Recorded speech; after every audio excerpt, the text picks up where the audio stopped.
سڵاو پایتەختی کوردستان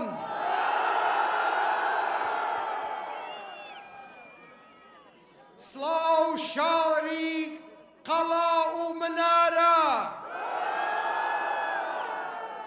ئەو منارە سڵاو هەولێری پیرۆز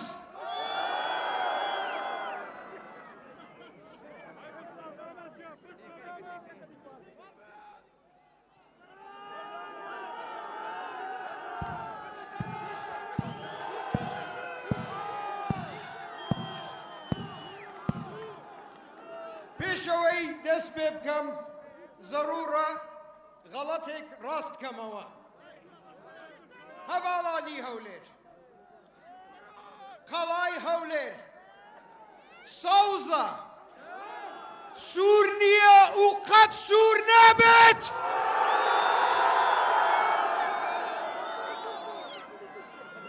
هەولێریان خوشک و برایەنی کریستیان و تورکمان کاسبکاران جوتیاران کارمەندان مامۆستایان خوێندکاران گەنجان کەس و کاری شەیدان تێکۆشەران ژنان پێشمەرگە ئازاکان کەمەنداوانی سەنگەر زیندانە سیاسیەکان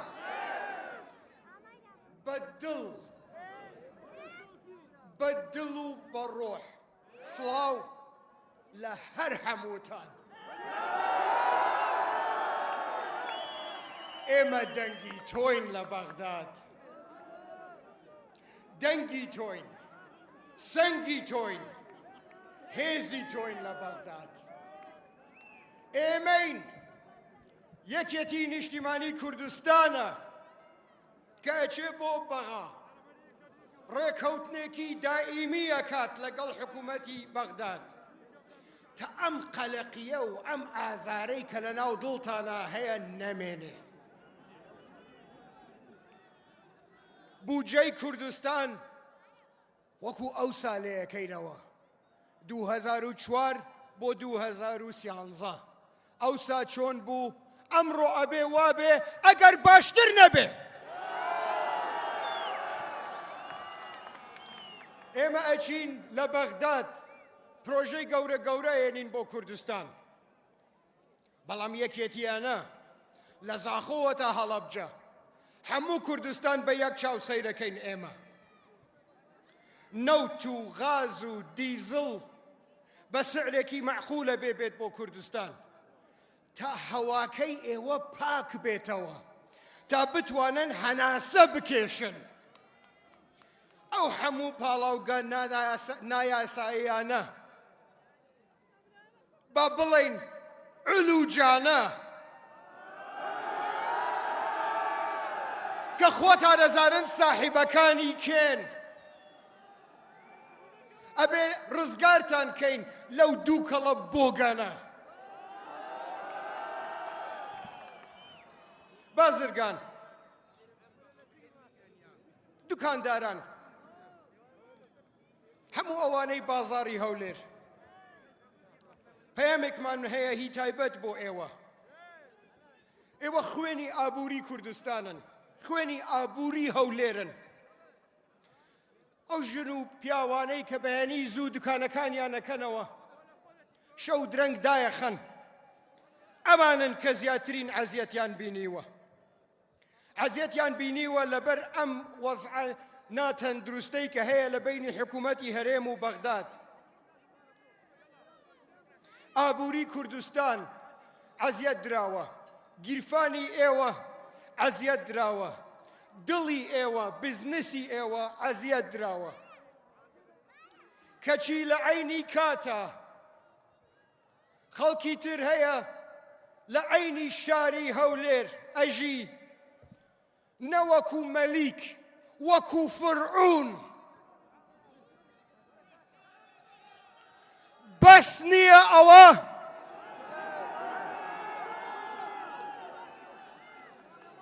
گوێم لێ نەبوو ببوورە پرسیارەکەم ئەوەیە بەس نییە ئەوە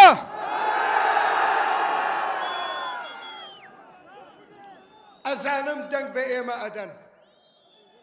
ئەزانم ئێوە ئەزانن ئێمە بەقووەتین لە بەغداد ئێمە کوردستان جوانەکەینەوە ئێمە دیفاعەکەین لە هەرێم ئەو جسرانەی کە سووتاندوویانە لە بینی ئێرە و عێراقا ئێمە زیندوویەکەینەوە چاکیەکەینەوە ئیستیقرارەگرینەوە بۆ کوردستان تا دوکانەکانتان گەشە بکەن بازاڕەکانتان گەورە بن ژیانتان باش بێت و زگتان پڕ بێت کە بەغداد و حکوومەتی هەرێم بەیەکەوە ئیشەکەن چەند ژیان خۆشتر بوو ئەو ساڵە زێڕینیانەی جەنابی مام جەلالتان لەبیرە چۆنە ژیان ئێوە ئێستا سەیری هەولێرکەن وەکو پێویستە تیجارەت زیندووەکەینەوە لە بینی هەولێر و هەموو عێراق ئەو هەموو پارەیە هەیە با بێن لێرە خەرجیکەن هەلیکار دروستەکەین دیفاعەکەین لە جوتیارەکانمان گارنتیانە بێ بینێ کە ئەوەی کە هەیەە لە وەختی خۆیە فرۆشرێت بە سعرێکی معقول لە 2014ەوە تەعینات نییە ببوورە لە 2014ەوە تەعینات بۆ خەڵکی هەولێر نییە بۆ ئەوانەی نزیک فرعونەکان تەعینات قەت نەوەستاوە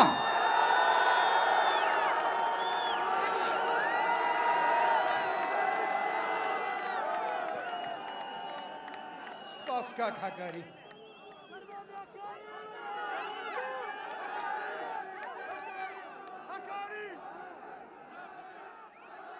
گوێم لێ نییە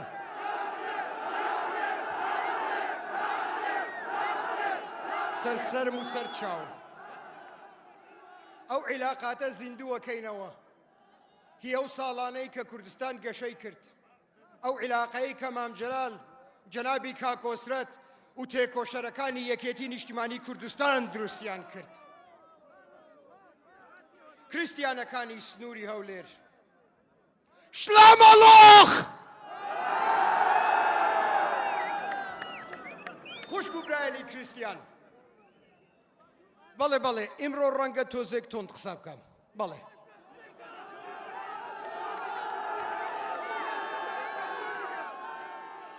ئەی کەم ئەی کەم ئەی کەم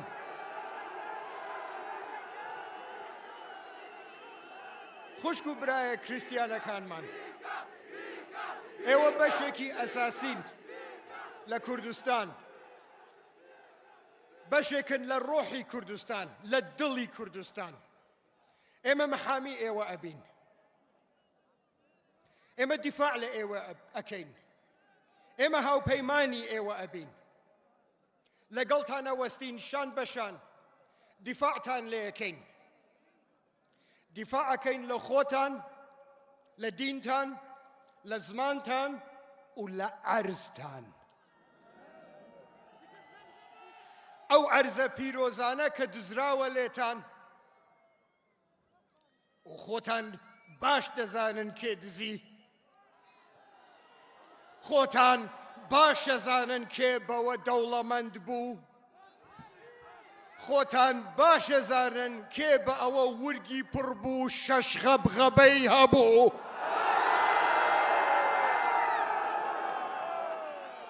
شەڕەکەین شان بەشانتان تا وەک پێویست ئێوە حەق و حقوقی خۆتان وەربگرن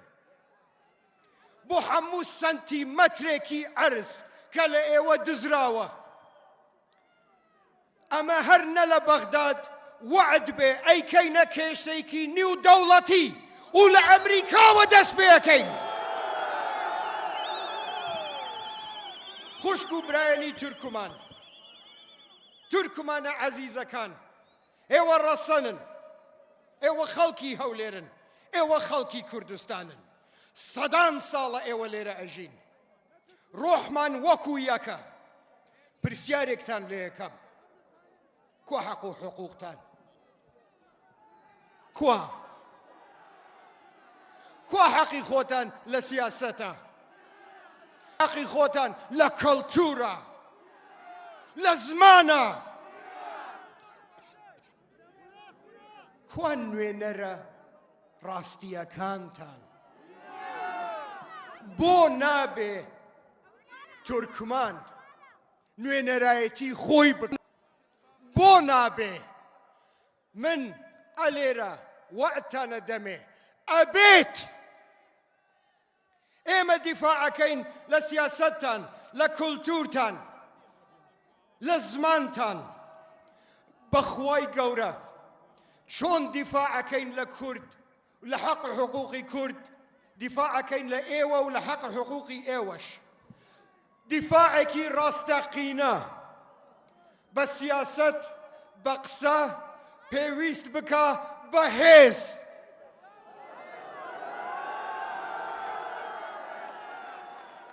ئێمەین دیفاعەکەین لە کوردستان ئێمە نین کە وەعد دەدەین کە خەریب و قسەیەکی زۆر تند بکەم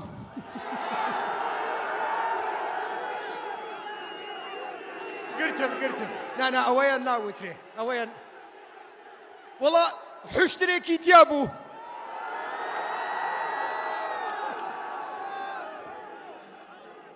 ئێمەین دیفاعەکەین لە کوردستان ئێمەین دیفاعەکەین لە خاکی کوردستان ئێمەین دیفاعەکەین لە شارەکان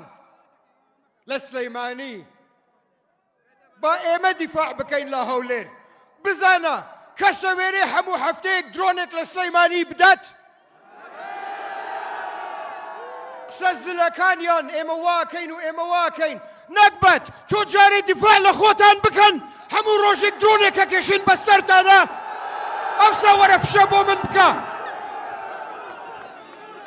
ئێمە دیفاعەکەین لە هەولێر هەولێر سەوزە هەر سەوزە بێت هەولێر پایتەختی کوردستانە و بە شتێکتان پێ بڵێم شتێکتان پێڵێم کە پێم وایە نەیارەکانمان زۆر پێیان خۆشە بێت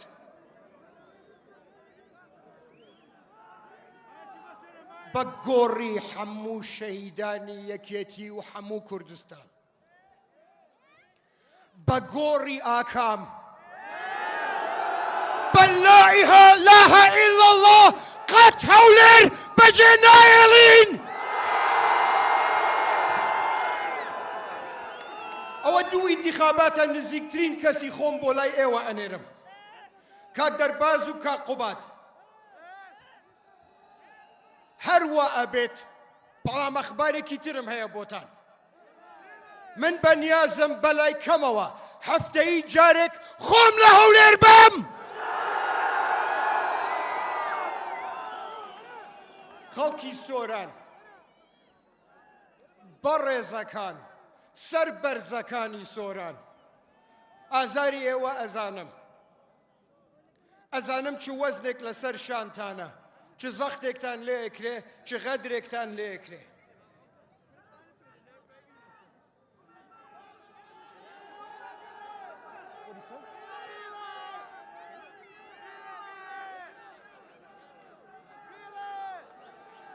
ئەوە زۆر بچووکە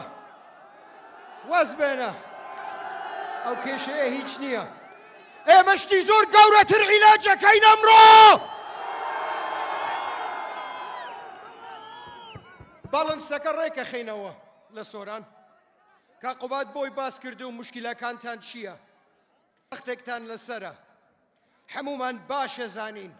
چۆن چەند ساڵە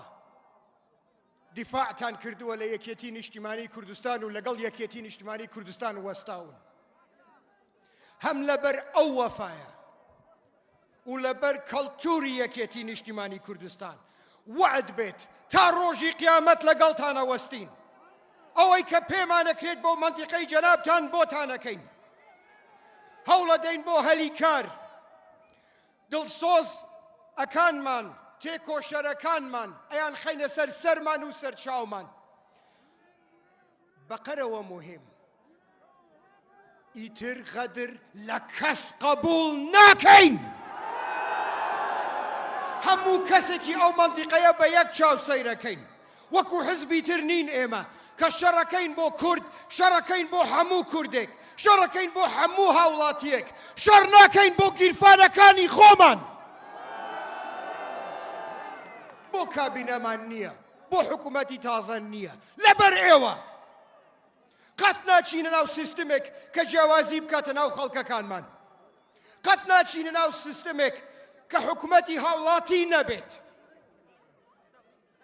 کە وەک پێویست خزمەتتان نەکات کە نەیەوێ کەرامەتتان بپارێزێ بۆ ئێمە بچینە ناو پرۆسەیەکی وە بۆ ئێمە بەشدار بین لە حکوومەتێکی وە ئەلێرە لە پایتەختی کوردستان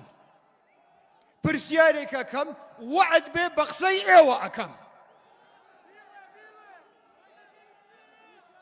بچینە ناو حکوومەتێکی وە یان بچینە ناو حکوومەتێکی تر حکوومەتێک کە خزمەتی هەموو کوردستان بکات حکوومەتێک کە ڕێز لە ئێوە بگرێت ئەمنیەتتان بپارێزێت و کەرامەتتان بپارێزێت بچینە ئەو حکوومەتە ئەوە ڕێفراندۆمێکمان کرد وتیان نا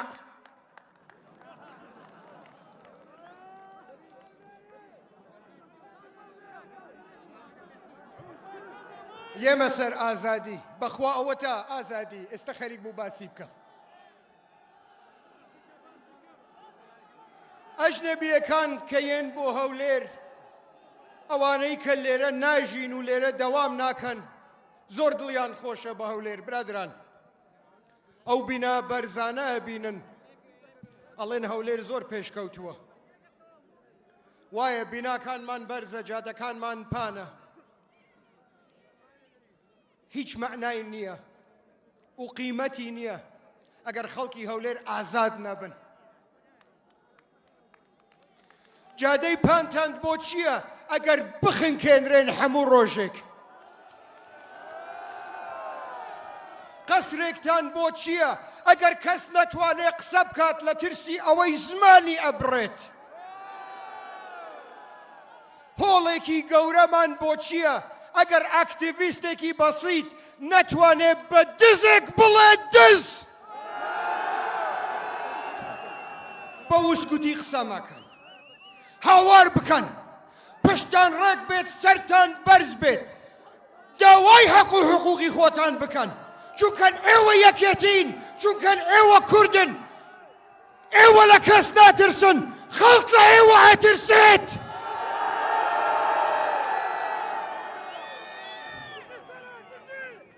بەخوای گەورە ئێمە یەکێتی لەگەڵتانە وەستین لە پشتانە وەستین وەکو شاخێک لە پشتانە وەستین وەکو سەفین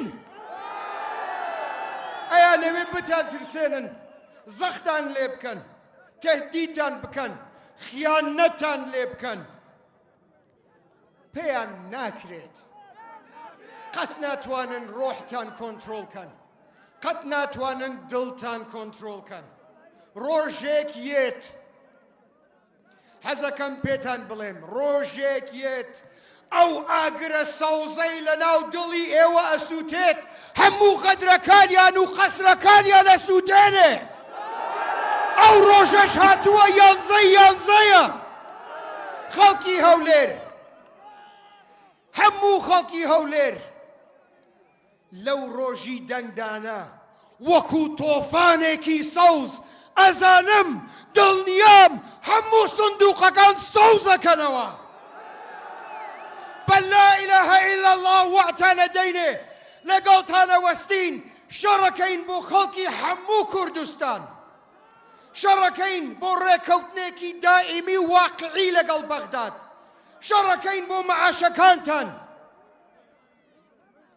شەڕەکەین بۆ کەرامەتتان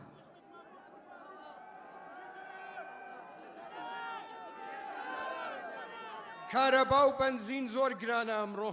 وایە ئەزانن بۆ لە من باشتر ئەزانن بەڵام با بیڵێم زۆر گرانە لەبەرەوەی کە ساحیبەکانی پێڵاوگا علوجەکان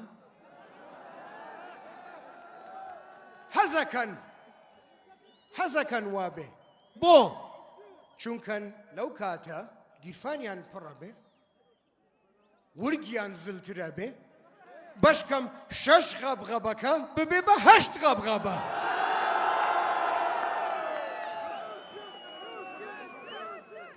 بەس نییە زانی زۆر سەیرە بە شەرێک نییە لە کوردستان بە هەموو ئەجنەبیەکانەوە بە هەموو کۆنسڵێتەوە کە نەزانێ وایە بە شەرێک نییە نەزانێ وایە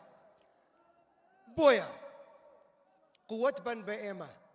دەنگ بن بە ئێوە دزیەکە ڕاگرین با لەوەوە دەست پێ بکەین دزیەکە ڕائەگرین بەسە ئێمە بووین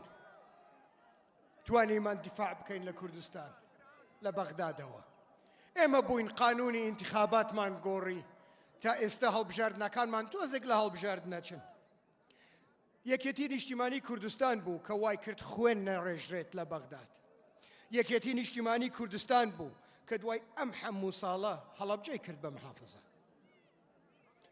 یەکێتی نیشتیمان بوو کە کەرکووکی ڕزگار کردەوە بێ ئەوەی یەک دڵۆپ خوێن بڕێژێت و محافزێکی کوردی دانایەوە لە کەرکووک یەکێتی نیشتیمانی کوردستان بوو کە ڕێکەوت لەگەڵ سەرۆک وەزیران و تیمەکەی و معاش و موجەهات بۆ کوردستان بە قسەمان کەن بمانێرن بۆ بەغداد با شەڕتان بۆ بکەین ئێمە سەربازی تۆین دیفاع لە حەق و حقوقتانەکەین دیفاع لە کەرامەتتانەکەین اقتصادتان چاکەکەینەوە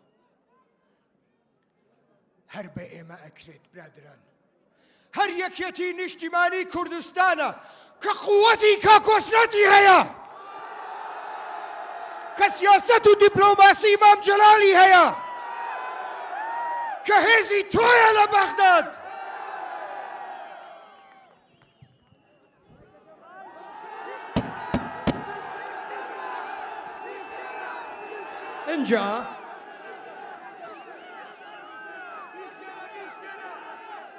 اینجا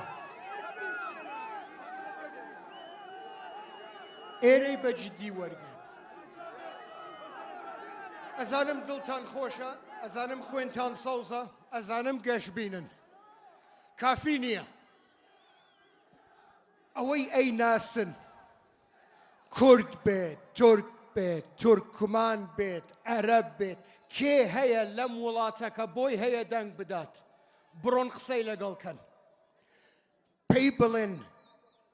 پیشانی بن جیاوازی یەکێتی نیشتیمانی کوردستان و هێزەکان و حیزبەکانی تر چییە بیهێنەرە بیریان کە هەر ئێمەین هەر یەکێتی نیشتیمانی کوردستانە هەر یەکێتی نیشتیمانی مام جەلالە هەر یەکێتی نیشتیمانی کاکۆسرەتە و ئەو تێکۆشەرانەیە کە ئەم وڵاتەیان ڕزگار کرد لەو دیکتاتۆرە بۆگەنە هەر ئێمەین کە ئەتوانین کوردستان چاکەینەوە هەر ئێمەین کە کوردستان بۆ پێشەوە ئەبەین هەر ئێمەین کە دەستی دزەکان ئەتوانین ببڕین هەر ئێمەین کە ئەتوانین بە هێز و بە دیپلۆماسی دیفاع لە کوردستان بکەین بڕۆن سندوقەکان سەوز بکەن ئەڵێم بڕۆن سندوقەکان سەوز بکەن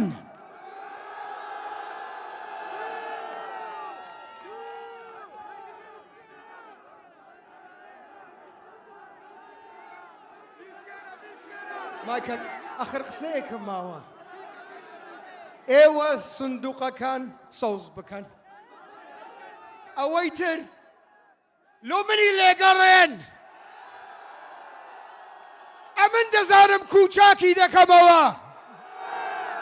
بۆ پێشەوە یەکێتی ئەوەش مایکەکە بۆ ئێوە